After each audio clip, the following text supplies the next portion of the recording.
আব্বু একবার কয় কেন পড়তে বসিস না, আম্মু একবার কয় কেন লিখতে বসিস না। কি করে বলি আমি পড়ালেখা ভালো লাগে না, ভালো লাগে না। আব্বু একবার কয় কেন পড়তে বসিস না, আম্মু একবার কয় কেন লিখতে বসিস না।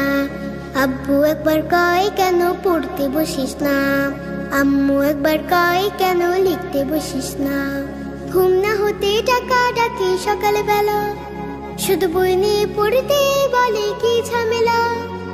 ঘুম না হতে টাকা ডাকি সকালবেলা, শুধু বই নিয়ে পড়তে বলে কি ঝামেলা। ঘুম যে চোখে মানে না, আম্মু তাহা বোঝে না। ঘুম যে চোখে মানে না, আম্মু তাহা বোঝে না। চোখ রাঙিয়ে বলে আমায় দেরি করিস না, দেরি করিস না। আব্বু একবার কয়